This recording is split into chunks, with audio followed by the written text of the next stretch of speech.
Welcome back to the channel. I'm going to try to get some more work done on the K&T horizontal mill this week. I want to get these chip guards reinstalled as well as the remainder of the coolant system back in place. The bottom portion of the lower chip guards are attached to this pipe cover, so I'll need to install the chip guards first before I can reinstall the pipe cover onto the machine.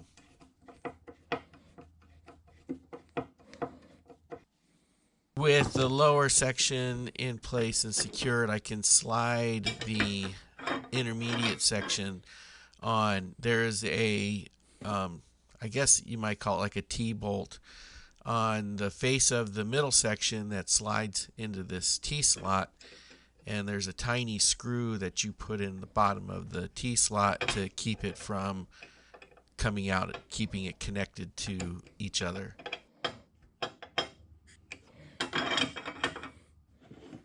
And I can repeat this with the upper section. I slide it on and then install these two small screws that stop it from coming all the way off. The upper chip guard connection points are between the knee and the column, so it'll be easier for me to assemble them as a whole on the bench. With all of the sections slid together, the only thing I need to do is reinstall the stop screws. And now this is ready to go back on the machine.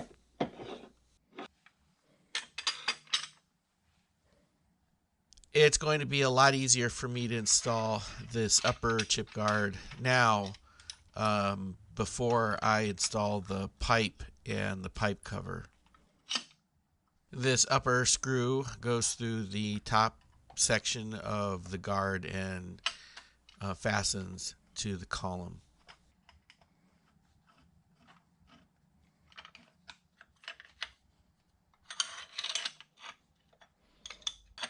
The screws that go into the lower portion are tucked in here behind the drive pulley, so it's a little bit more of a challenge to get to. This little ratcheting right angle screwdriver makes this process a heck of a lot easier. Before I install this pipe onto the discharge of the pump, I want to put some Teflon tape here just to try to mitigate any potential leaks.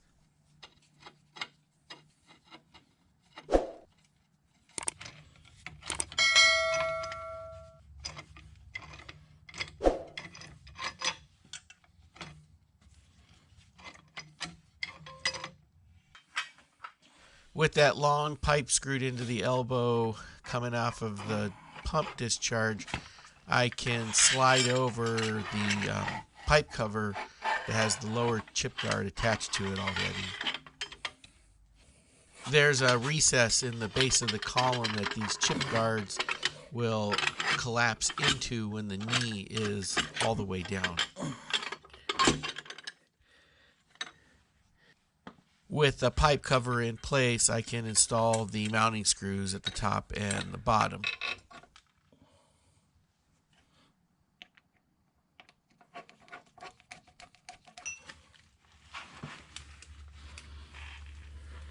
The top section of the lower chip guard is attached to the bottom part of the knee.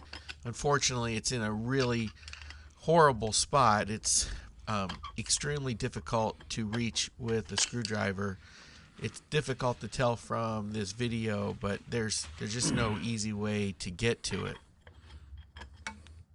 I tried using my right angle screwdriver again, and that just wasn't working either.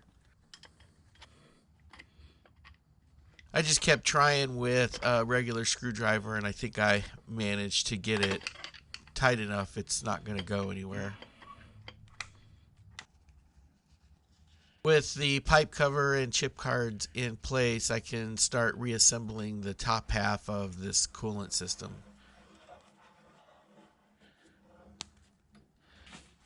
Before I can go any further on the coolant system, I really need to get the parking attachment for the vertical head reinstalled.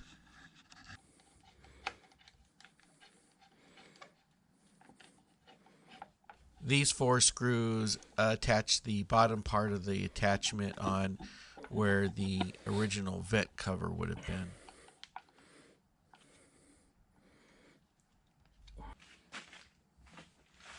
The top 3 bolts have spacers behind them to accommodate the curvature of the machine base.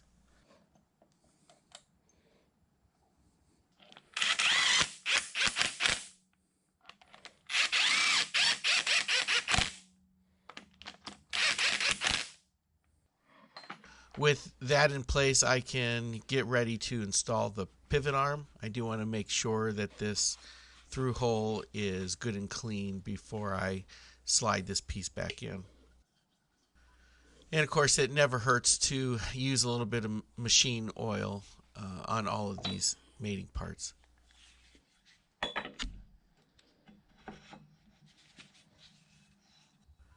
After putting a little bit of oil on the mating surfaces, I can slide in this articulating piece.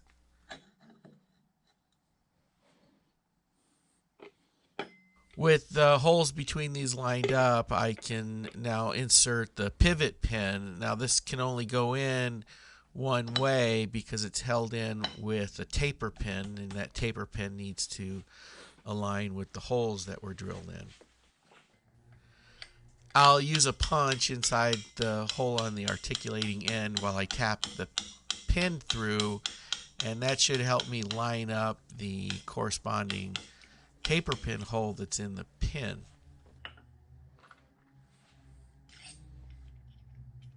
And if I got everything lined up and oriented right, this should tap straight in with no issues.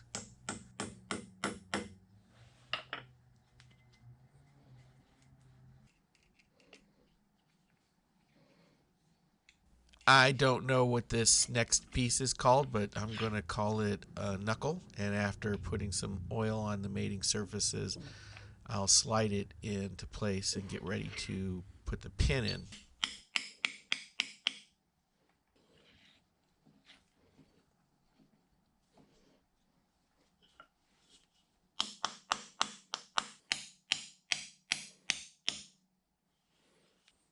The last piece to go on here is this adjusting screw that adjusts the height of that knuckle on the end of this piece.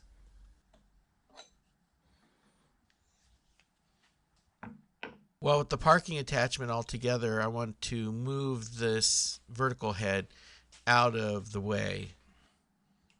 So I'll bring that knuckle up underneath the ball that's on top of the vertical head, and I can use that adjusting screw to take some of the weight off of the overarms.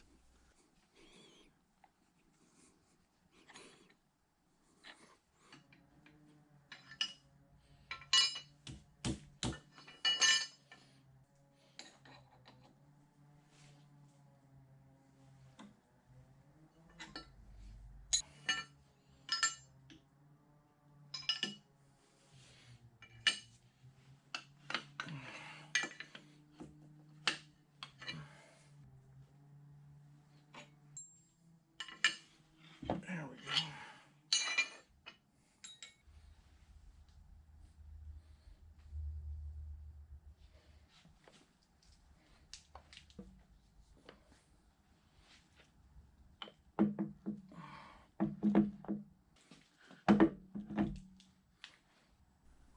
This is where that adjusting screw comes into play again. I can use it to adjust the vertical position of the head so that it lines up onto the parking attachment mount points.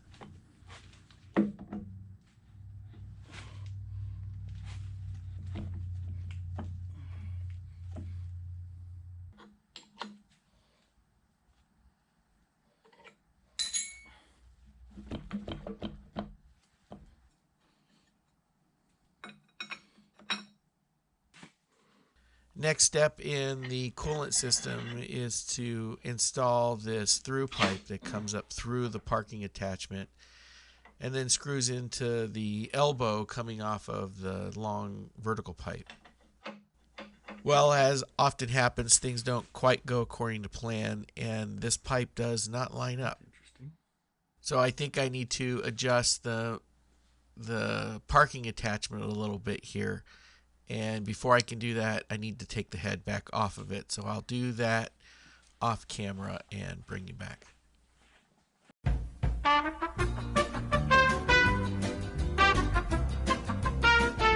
So I've got the head back on the overarms. So I've got the mounting screws for the parking attachment loosened. And that gives me plenty of play now to thread in this upper through pipe. Well, with that lined up and seated in, I can retighten all of the screws here for the parking attachment.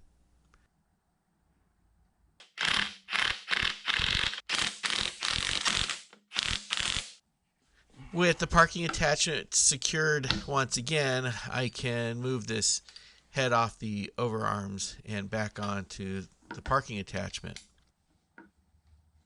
I know in the long run it will be a lot more convenient and nicer to have this parking attachment to move the head rather than try to squeeze in some kind of a crane or an engine hoist over top of this thing. But I will say it is a bit finicky. It needs to be lined up pretty close to spot on before it'll even slide off the overarms, let alone get onto the parking attachment.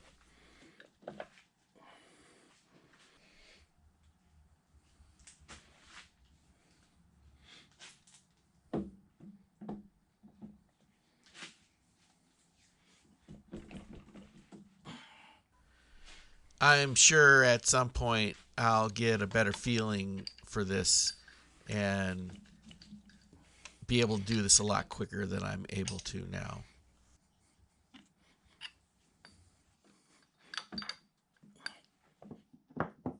Rather than reinstall the original gate valve that came on this machine, I opted to replace it with a ball valve. I have no idea if that other valve even leaks or not, and I'd rather than take the chance, just go ahead and put something on that's new.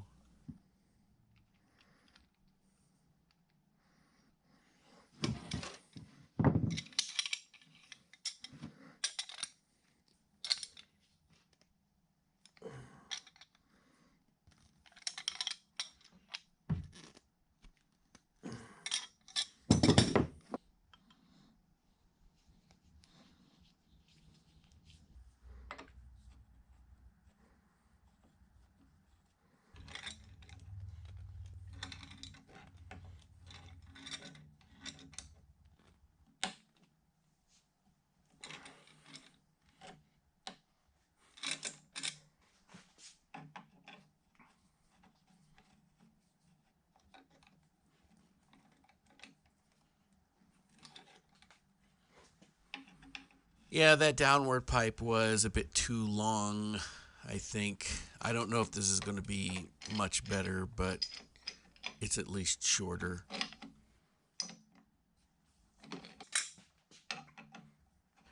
I did opt to keep the original flex line here on the end, although I'm not real happy about this current setup. I think I'm going to place an order on Amazon and change this out. 12 seconds later. Yeah, I think this is a lot better. This Lockline product is pretty foolproof. I do want to talk a little bit about how this pump operates when the mill is running. There's these two shafts here that come off the power takeoff bracket. The one on the left will always be turning when the motor is running. The one on the right will only turn when the spindle is engaged. So you can see here when I turn on the motor, you'll see that left shafts start to spin, but the right shaft won't start spinning until I engage the spindle.